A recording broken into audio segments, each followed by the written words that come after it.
One morning, I woke to find my cherished greenhouse demolished by the HOA, igniting a fierce fight against their oppressive rule. Could I dismantle their empire and restore peace to our neighborhood? Welcome to our channel. Please subscribe if you want more Karen and HOA stories. I still remember the morning the greenhouse was destroyed. The sun was just rising, painting the sky with shades of pink and orange. And I was excited to see my plants thriving after weeks of care. As I walked down the gravel path to my backyard, a sense of peace settled over me. My greenhouse was more than just a structure. It was my sanctuary, a place where I could escape the worries of everyday life and watch my garden grow. But when I reached the backyard, my heart sank. The glass of the greenhouse was broken into pieces, and dirt and plants were scattered everywhere. I stood there, stunned, trying to make sense of what had happened. There were no signs of a storm or any natural disaster. My mind raced with questions. Who could have done this? Why would someone destroy my greenhouse? As I bent down to pick up a shattered pane of glass, I noticed a thick, official-looking notice taped to the broken door. It was from the Homeowners Association, HOA. The letter said that I had made unauthorized structure modifications and that my greenhouse was in violation of the community rules. My hands trembled as I read the words, feeling a mix of anger and confusion. I had always followed the HOA guidelines, planting my garden within the allowed areas and keeping everything tidy. I glanced around and saw some of my neighbors watching from their windows. Their faces were a mix of curiosity and judgment. I could tell they had heard about what happened, and their silence felt heavy with unspoken opinions. One neighbor, Mrs. Thompson, gave me a sympathetic look, while another, Mr. Lee, looked away quickly, not wanting to get involved, determined to get to the bottom of this. I decided to confront the HOA. I knew it wouldn't be easy, but I couldn't let them destroy something I had worked so hard to build. That evening, I sat down at my kitchen table with the HOA notice and my greenhouse plans. I needed to understand why they were targeting me. As I went through the documents, I found inconsistencies in their claims. The HOA bylaws were unclear about certain modifications, and the supposed violations didn't match what I had actually done. My frustration grew. Was this just a misunderstanding? Or was there something more sinister at play? The next day, I decided to visit the HOA office to speak directly with Karen, the HOA president. Karen had always been strict and overbearing, enforcing rules with little room for flexibility. She had a reputation for being entitled, believing that her way was the only way to maintain the community's standards. I knew confronting her would be challenging, but I needed answers. When I arrived at the HOA office, Karen greeted me with a tight smile. "Good morning. How can I help you today?" she asked, her tone polite but firm. I took a deep breath and explained the situation with my greenhouse. She listened quietly, her expression unreadable. After I finished, Karen sighed. "I understand your frustration, but the HOA has to enforce the rules to maintain the property, values, and the community's appearance. We'll need to remove the greenhouse immediately." I felt a surge of anger. "But I've followed all the guidelines. There must be some mistake." Karen shook her head. "Rules are rules. If you disagree, you can appeal the decision, but for now, the structure needs to come down." Leaving the office, I felt defeated. How could something I loved so much be taken away so quickly? As I walked back home, I noticed more neighbors watching me. Some gave me pitying looks, while others seemed indifferent. It was clear that Karen's influence over the community was strong, and many were too afraid to speak up against her. That night, I couldn't sleep. The image of my broken greenhouse kept replaying in my mind. I knew I had to do something, but I wasn't sure what. I decided to do some research the next day, hoping to find a way to fight back against the HOA's decision. The following morning, I started digging into the HOA's records. I spent hours going through meeting minutes, financial reports, and community guidelines. What I found was troubling. There were several discrepancies in how the rules were applied. Some homeowners with larger properties seemed to get away with more, and there were unexplained expenses in the HOA's budget. As I pieced together the information, I began to suspect that Karen was abusing her power. Maybe she had a personal vendetta against me or wanted to set an example for others who might challenge her authority. The more I uncovered, the more determined I became to fight back. I decided to talk to a few trusted neighbors, hoping to gain their support. I invited Mrs. Thompson and Mr. Lee over for coffee and shared my findings. Mrs. Thompson listened attentively, her eyes filled with concern. "I've always felt like Karen is a bit too strict," she admitted. "Maybe there's something going on." Mr. Lee nodded slowly. "I never thought much about it before, but now that you mention it, some things do seem off. I'll talk to a few others and see if they're willing to help." Encouraged by their willingness to listen, I felt a glimmer of hope. Maybe I wasn't alone in this fight. The next step was clear. I needed to gather more evidence and present A solid case against the HOA. That evening, as I was organizing my notes, my phone buzzed with a text message. It was from an unknown number. The message was short and cryptic. Be careful what you dig into. Some things are better left alone. My heart raced. Was someone warning me off? Or was it a threat? I looked around my quiet home, feeling uneasy. This fight was getting more complicated than I had imagined. Determined not to be intimidated, I decided to continue my investigation. I reached out to a local lawyer who specialized in HOA disputes, hoping to get some legal advice. During our meeting, she confirmed some of my suspicions. There are definitely irregularities here. If Karen is misusing HOA funds or manipulating the rules, you have a strong case, she said reassuringly. Feeling more confident, I began to plan my next move. I needed to expose Karen's actions to the community and rally support to challenge her authority. But I knew it wouldn't be easy. Karen was powerful and had the backing of many on the board.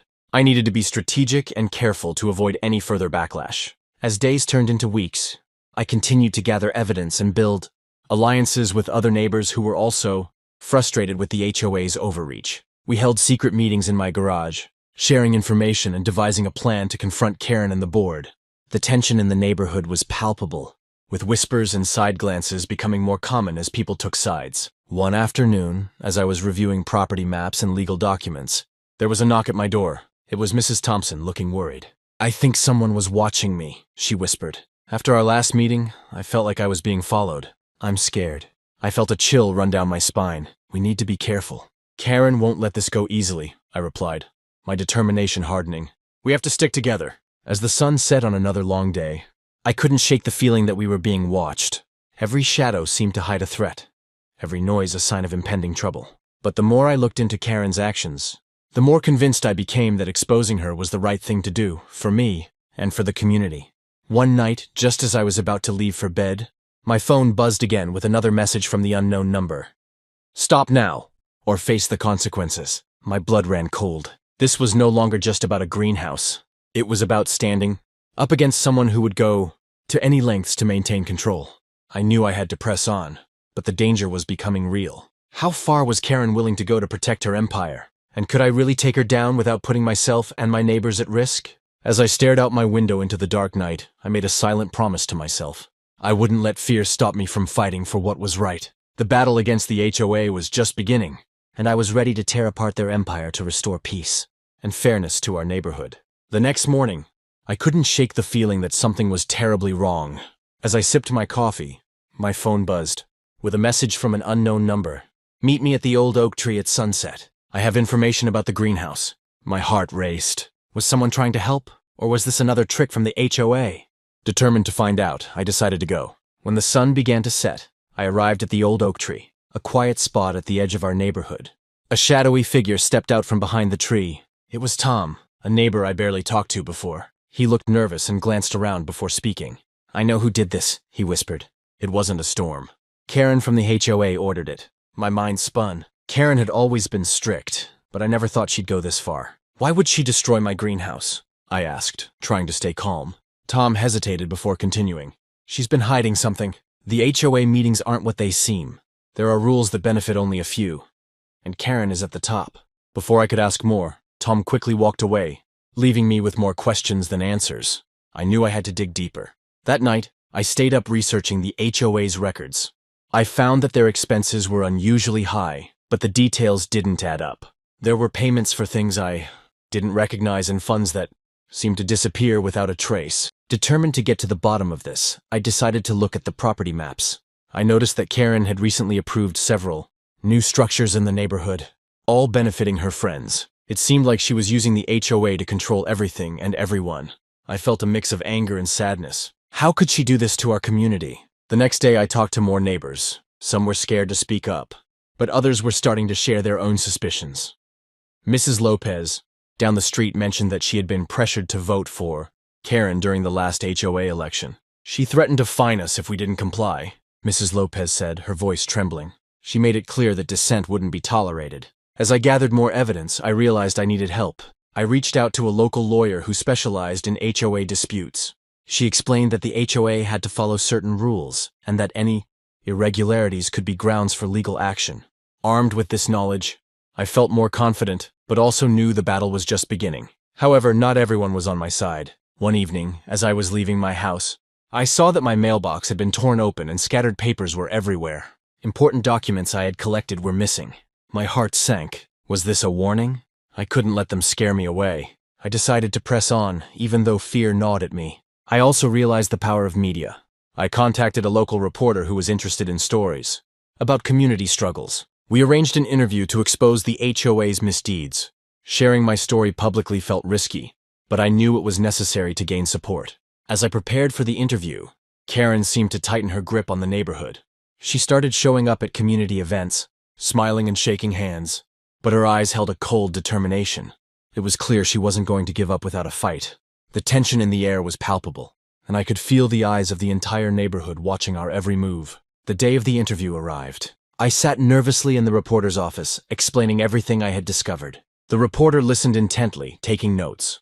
"This is big," she said. "We need to get to the bottom of this." With the media on our side, I felt a surge of hope. Neighbors who had been silent before began to speak out. At our next HOA meeting, the atmosphere was charged with anticipation. Karen stood at the front, her usual confident demeanor slightly shaken. "We're here to discuss the future of our community," she began, but there was a hint of something else in her voice. I took a deep breath and presented the evidence I had gathered. The room fell silent as I showed the irregularities in the HOA's finances and the biased property approvals. I pointed out how Karen's actions were not just unfair, but illegal. Some neighbors gasped, and others looked away, ashamed to have supported her.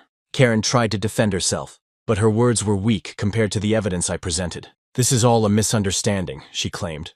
But the truth was clear for everyone to see. The tension was unbearable, and I could feel the weight of the community's eyes on me. Just as I felt we were making progress, Karen pulled out a document she had kept hidden. "This clause," she said, pointing to the bylaws, "gives me the authority to remove any member who opposes the HOA's decisions." My heart sank. This meant she could ban me from the neighborhood forever, regardless of the truth. I looked around the room, seeing the fear and uncertainty in my neighbors' faces. It was a desperate move to silence me, but I refused to back down. "We need to hold Karen accountable," I insisted. "We deserve transparency and fairness." The meeting ended with a mix of emotions. Some neighbors were still hesitant, but many were beginning to see through Karen's facade.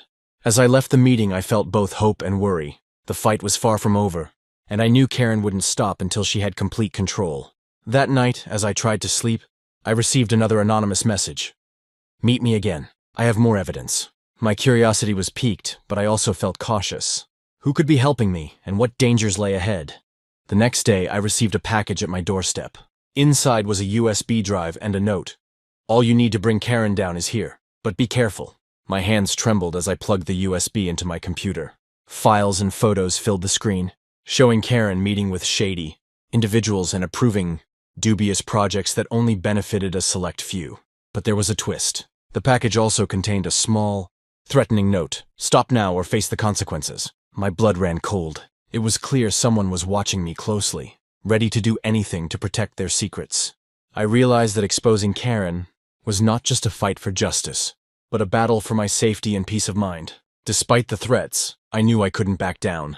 I decided to share the new evidence with the lawyer and the reporter. Together, we planned to take the information public, ensuring that the truth couldn't be hidden any longer. The stakes were higher than ever, but my determination only grew stronger. As I prepared to move forward, I felt the weight of the community's hopes on my shoulders. It wasn't just about my greenhouse anymore.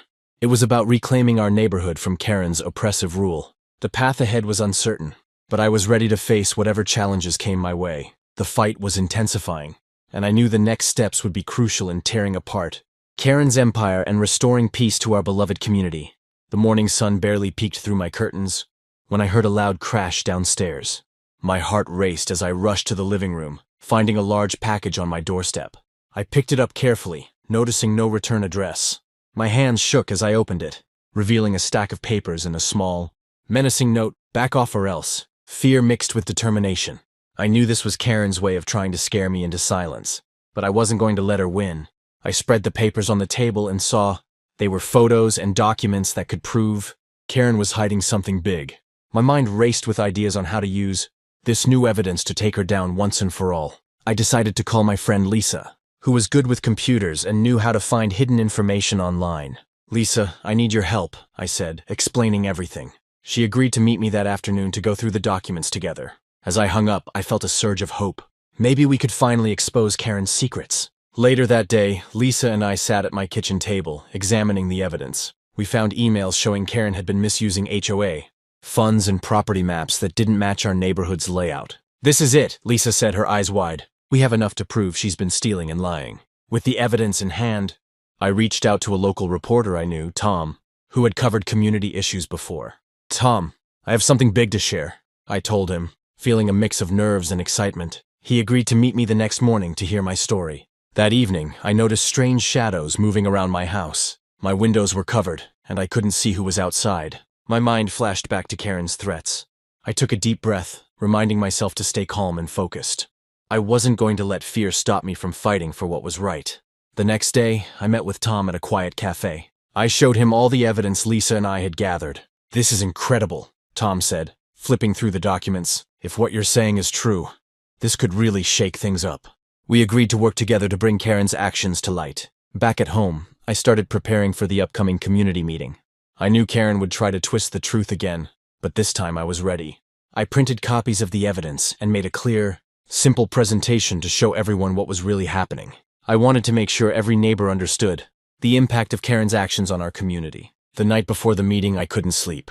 I kept thinking about Karen's power and how she always seemed to have the upper hand. But I also remembered why I was fighting, to protect our neighborhood and rebuild my greenhouse with the support of my friends and neighbors. I knew I couldn't give up now.